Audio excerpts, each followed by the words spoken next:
पिछले व्लॉग में आपने देखती हुई धूप में गड्ढों भरे रास्तों से होते हुए अपनी गाड़ी को बैलगाड़ी में तब्दील कर जंगलों के रास्तों से तीखे मोड़ों से होते हुए 10 किलोमीटर का जाम पार कर धूल से भरे शॉर्टकट से हम बड़ी मेहनत और मशक्कत के साथ पहुंच जाते हैं ओमकारेश्वर।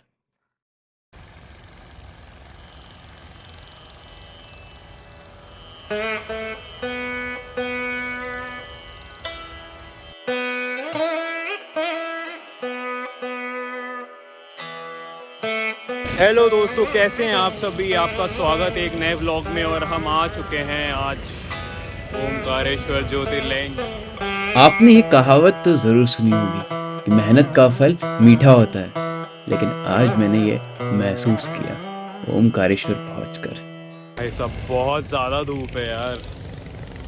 अब हम जा रहे हैं उस पानी के नीचे पानी में और चीज़ करते हैं गेटअप फटाफट। पानी में अंदर जाते ही मेरी सारी एक्साइटमेंट चूर चूर हो गई। पानी, लेकिन फिर सोचा माँ नर्मदा का नाम लेकर एक डुबकी लगा ही लेते हैं। A few moments later. अब मन हो रहा है भाई साहब स्विमिंग करने का। मजा आ रहा है।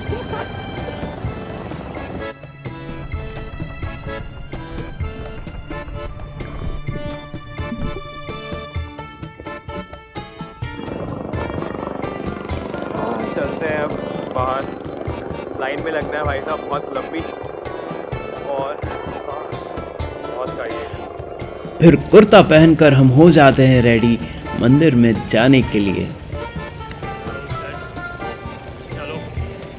अभी हम हैं ब्रह्मपुरी घाट पर। यहाँ से मंदिर आप बोट या ब्रिज से जा सकते हैं, लेकिन हम जाएंगे बोट से।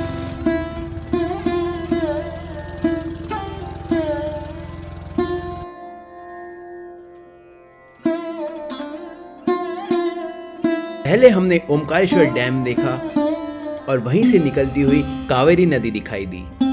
फिर हमने शंकराचार्य जी की मूर्ति देखी और फिर पहुंच गए मंदाता आइलैंड ओमकारेश्वर ज्योतिर्लिंग के दर्शन करने।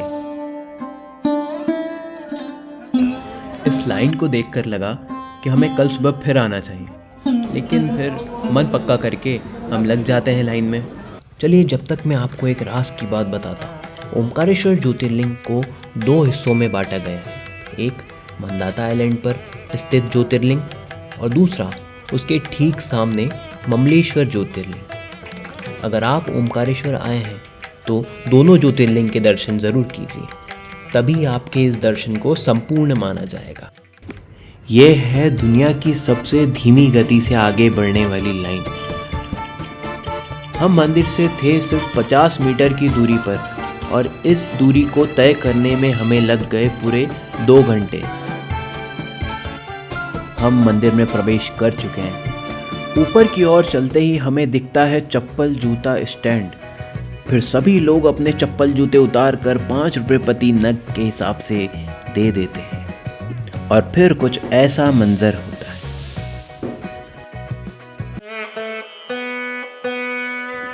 लाइन में लगने के बाद हो चुके थे पूरे 3 घंटे, लेकिन दोस्तों दिल्ली अभी भी बहुत दूर है। फिर भोले बाबा का नाम लेकर हम चलते हैं ऊपर की ओर और मानो कुछ चमत्कार हुआ हो, हम तेजी से आगे की ओर बढ़ते हुए पहुंच जाते हैं। पूरे 4 घंटे लाइन में खड़े रहने के बाद फिर दौड़ जाती है हमारे चेहरे पर खुशी की लहर, क्योंकि हम गर्भगृह के पास पहुंच चुके हैं।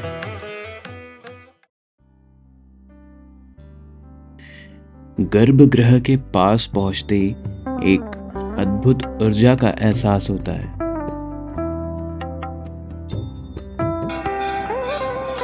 फिर जैसे ही मैं भीतर कदम रखता हूं,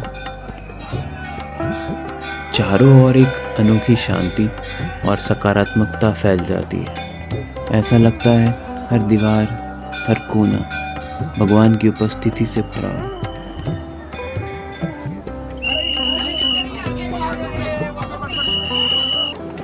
तो फाइनली दर्शन हो गए एंड I'm very tired. खाना नहीं खाया यार। फिर हम चलते हैं ममलेश्वर की ओर, लेकिन उससे पहले कुछ देर रुककर मंद रोशनी में नर्मदा नदी और मंदिर को निहार लेते हैं।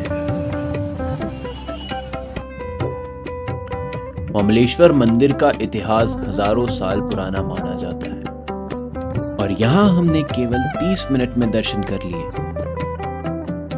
एक ना भूल-भुलैया आई, यहाँ पे आप आओगे तो 4 लोगों से पूछना ज़रूरी है, नहीं तो विल बी लॉस्ट। टायर्ड हूँ यार, बहुत ज़्यादा टायर्ड भाई।